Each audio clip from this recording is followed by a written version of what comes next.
Hello friends, welcome in our English online studies standard 9th and 10th. Today we are going to study expand the theme. Question number 6a, report writing, marks 5. So let's see, report writing इसका मतलब क्या है, इसमें कौन से points आना ज़रूरी है, रिपोर्ट राइटिंग के मीनिंग क्या है। आइए हम सबसे पहले रिपोर्ट राइटिंग के मतलब को समझते हैं, उसको देखते हैं। What is report?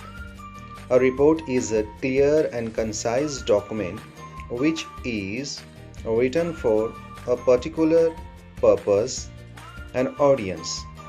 ये ख़ास मकसद से और इसमें क्लियर और शॉर्टन जो है नुकात होते हैं, जैसे यहाँ पर दिया हुआ है clear, concise, purpose. Clear means what?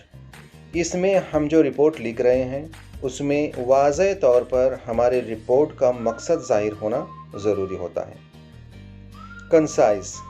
Concise में जो भी हम यहाँ पर रिपोर्ट लिख रहे हैं वो लेंदी ना होते हुए हम उसे शॉर्टन वे यानी समरी के रूप में कम से कम अल्फाज और जुमलों में लिखना होता है। थर्ड वन, पर्पस ये हम किसके लिए लिख रहे हैं। यहाँ पर अक्सर रिपोर्ट राइटिंग ऑडियंस के लिए, सामने वाले के लिए लिखी जाती है। ओके, इसके बाद में ये तीन तो नुकात हो गए हैं आपको, क्लियर, कंसाइज, पर्पस।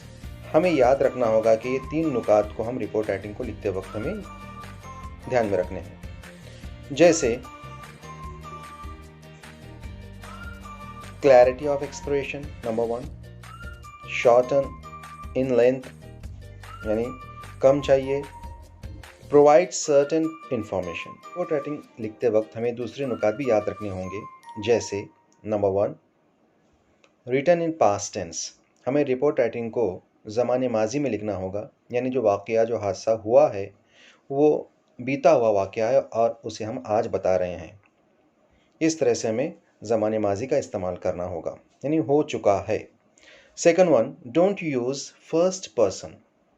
हमें फर्स्ट पर्सन का इस्तेमाल नहीं करना है, जैसे आई, वी, मी। इसका इस्तेमाल बिल्कुल भी नहीं करेंगे इस्तेमाल ही, शी, इट, दे। इस तरह से हम जो है रिपोर्ट राइटिंग में ऐसे अल्फाज का इस्तेमाल करेंगे। नंबर 3, इनडायरेक्ट स्पीच में हमें इसको इस्तेमाल करना होगा और पैसिव वॉइस में हमें इसको लिखने की कोशिश करनी होगी। आइए हम देखते हैं फॉर्मेट ऑफ रिपोर्ट राइटिंग को। आपके सामने मुकम्मल तौर पर फॉर्मेट दिया गया है। ऊपर एक लाइन है, फर्स्ट पैराग्राफ, सेकंड पैराग्राफ और थर्ड पैराग्राफ। फर्स्ट पैराग्राफ को, सेकंड पैराग्राफ को और थर्ड पैराग्राफ को हम यहाँ पर 1 बाय 1 पॉइंट वाइज देखते हैं और हर एक के लिए कितने मार्क्स दिए गए उसको भी देखते हैं। सबसे पहले यहाँ पर टॉप पर दिया गया है टाइटल, हेडलाइन, जो हमें प्रेजेंट टेंस में लिखनी होती है, यानी ज़माने हाल में, और इसके लिए 1 मार्क दरकार है। उसके बाद में है डेट लाइन।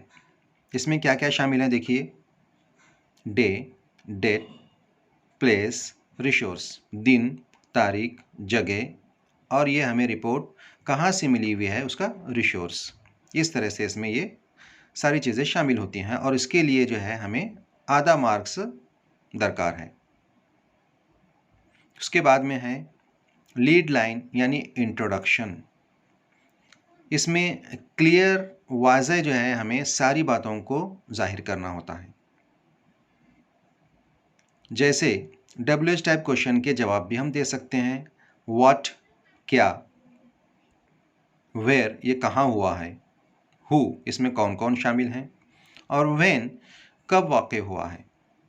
इस तरह से इसमें ये सारी चीज़ें शामिल होती हैं और इसे हमें पैसिव वॉइस की सूरत में लिखने की कोशिश करनी होगी। इसके लिए भी है आधा मार्क। इस तरह से ये फर्स्ट पैराग्राफ क्लियर, वाज़ेह तौर पर आना चाहिए। Fourth point, body of the news report. इसमें हमें डिटेल में शॉर्ट पैराग्राफ बनाकर लिखना होगा। जैसे इसमें ये कैसे वाक़या हुआ, क्यों वाक़या हुआ, इसमें हम किसी विटनेस को भी जाहिर कर सकते हैं, किसी एक्सपर्ट को भी जाहिर कर सकते हैं कि ये क्यों हुआ और कैसे हुआ, ये सारी चीज़ें इसमें आएंगी। इसे भी हमें पैसिव वॉइस की सूरत में लिखने की कोशिश करनी होगी और इसके लिए 1 मार्क्स दरकार है। लास्ट वन कंक्लूजन, यानी इसमें इस लास्ट पैराग्राफ में हमारा ख़त्मा रहेगा और ये ज़माने माजी और ज़माने मुस्तकबिल पर मुश्तमिल रहेगा और इसके लिए 1 मार्क दरकार है। वोकैबुलरी और ग्रामर के लिए 1 मार्क।